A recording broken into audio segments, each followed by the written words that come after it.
এবার আমাদেরকে বলা হচ্ছে কোনোভাবে ডিম বন্ধ করা হবে না, সবজি বন্ধ করা হবে না। তাহলে আমরা কি চুরি করব, না ডাকাতি করব, না গয়না বন্ধক দেবো, না জমি বন্ধক দেবো, না বাড়ি বন্ধক দেবো? কিভাবে আমরা চালাবো তাহলে? সিডিপিও আধিকারিকের দপ্তরে তালা ঝুলিয়ে বিক্ষোভ আইসিডিএস কর্মীদের। সিডিপিওকে আপনারা ফোন করুন, আমরা 8 দিন আগে স্যারকে জানিয়েছিলাম আমরা আসবো, আমাদের মেয়েদের সুবিধা অসুবিধা আছে আর সেটা বলতেই আসবো। উনি কেন এলেন না?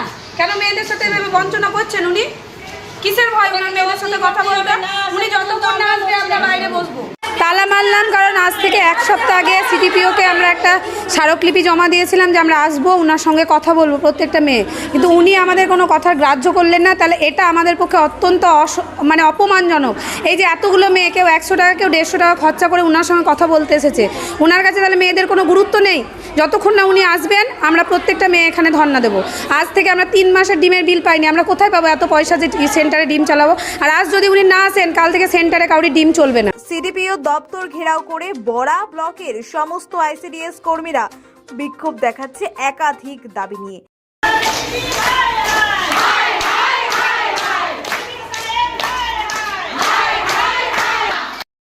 অ্যান্ড্রয়েড ফোন দেওয়া হয়েছিল, ফোনের জন্য আমাদের প্রত্যেকটা মেয়ের জন্য 8,000 টাকা করে এসেছিল, কিন্তু আজ পর্যন্ত আমরা সেই অ্যান্ড্রয়েড ফোন পাইনি।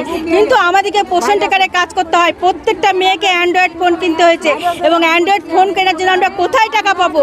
পোষণ টেকা ছাড়া এখন কোনো কাজ চলে না। আজকে প্রত্যেকটা দিন পোষণ টেকারে আমাদেরকে কাজ করতে হয়। একদিন যদি কোনো কারণে আমরা পোষণ টেকারে কাজ না করতে পারি, তাহলে সেই দিনের টাকা আমাদের বিল কাটা যায়, সেই দিন আমরা বিলের টাকা পাই না। তাহলে আমরা কি করে অ্যান্ড্রয়েড ফোন 20,000 টাকা দিয়ে কিনবো? আমরা মাসে বেতন পাই, মাত্র বেতন বলবো না, ভাতা পাই আমরা 9,000 টাকা। সেখানে আমাদের একটা সেন্টারে মাসে খরচ হয় 20,000 টাকা। তাহলে আমরা 9,000 টাকা দিয়ে আমাদের সংসার চালাবো, আমাদের সন্তানকে প্রতিপালন করব, সন্তানকে মানুষ করব, না আমার সংসার চালাবো, না আমার সেন্টার চালাবো? আমার সেন্টারে যা ডিমের দাম, আমরা 4 মাসের বিল পাই, সেখানে আমাদেরকে 1 মাসের ডিমেরটা 1 মাসের বিল দেওয়া হয়েছে, বাকি 3 মাসের বিল আমাকে দেওয়া হয়নি। তাহলে সেই বাকি 3 মাসের বিল যদি আমরা দোকানে না দিই, তাহলে আমরা কি 1 মাসের বিল টাকা জমা দিলে বাকি ডিম আমাদেরকে কি অফিস থেকে দেওয়া হবে? আমাদের দোকান কি আমাদেরকে দেবে যে হ্যাঁ আপনারা 1 মাসের বিল পেয়েছেন, আপনারা ডিম দেন? এই কথা যদি অফিস বলে, তাহলে আমরা ওই 3 মাসের যে টাকা অফিসকে দিচ্ছি না, দোকানকে দিচ্ছি না, তাহলে দোকানকে আমাদেরকে 1 মাসের বিলের টাকা নিয়ে আমাদেরকে 4 মাসের ডিমের টাকা না দেওয়ার জন্য আমাদেরকে কি এখন ডিমের প্রতিদিন ডিম আর দেবে বাকিতে? নিশ্চয়ই দেবে না। তাই আমরা চাই প্রতি মাসে আমাদেরকে বিলের টাকা দেওয়া হোক। আমরা বাড়তি চাইছি না, আমরা কিচ্ছু চাইছি না। আমরা যে মাসে টাকা খরচ করব, আমরা তার পরের মাসে 2-3 তারিখে আমরা সেই বিলের টাকা চাই। এবং আমরা যে টাকা পাই, আমরা যে যেটাকে আমাদেরকে অনারিয়াম, যে অনারিয়াম আমরা রাজ্য সরকার এবং কেন্দ্র সরকার থেকে 4,000, 4,500 টাকা করে 9,000 টাকা পাই, সেই টাকাটাও আমরা একসাথে পাই না। আমাদের রাজ্য সরকার যদি 1-2 তারিখে ভোট দিচ্ছে, কেন্দ্র সরকার সেটা দিচ্ছে 15 তারিখে গিয়ে, তাহলে আমরা কোন টাকাতে চালাবো? এবার আমাদেরকে বলা হচ্ছে কোনোভাবে ডিম বন্ধ করা হবে না, সবজি বন্ধ করা হবে না।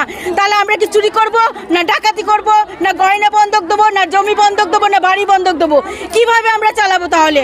আমরা 8 দিন আগে সিডিপিও সাহেবকে স্মারকলিপি জমা দিয়ে গিয়েছি, উনি যদি না আসেন ওনার ব্যর্থতা। আপনাদের দাবিগুলো কি? আমাদের 16 দফা দাবি আছে। প্রথম দাবি হচ্ছে 1 তারিখ, মাসের 1 তারিখের মধ্যে আমাদের কর্মী এবং সহায়িকাদের বেতন দিতে হবে। 2 নম্বর দাবি হচ্ছে প্রতি মাসের 11 তারিখের মধ্যে আমাদের সবজি এবং জ্বালানি বিল দিতে হবে। 9,000 টাকা বেতনে আমরা কিভাবে কাজ করি সেটা কর্তৃপক্ষের নজরে আনতে হবে। 3 নম্বর দাবি হচ্ছে আমাদের স্মার্টফোন দেওয়া হয়নি, অথচ প্রতি মাসে স্মার্টফোনের কাজ আমরা করে থাকি।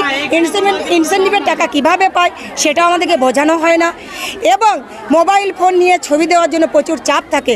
এই নিয়ে আমরা আজকে এসেছি। কিন্তু আজকে তো সিডিপিও নেই, এর পরবর্তী মানে কি ভাবছেন? আজকে যদি সিডিপিও উনি না এসে থাকেন, প্রথমত ওনার ব্যর্থতা, দ্বিতীয়ত এই আন্দোলন আমাদের আরও বৃহত্তর থেকে বৃহত্তর হবে। সিডিপিওকে অগ্রিম জানিয়ে রাখা সত্ত্বেও সিডিপিও দপ্তরে অনুপস্থিত থাকার কারণে বিক্ষোভে উত্তাল পরিস্থিতি তৈরি হচ্ছে বড়া ব্লকের ডাকবাংলা কর্মতীর্থ ভবনে। নিউজ সমবার্তা।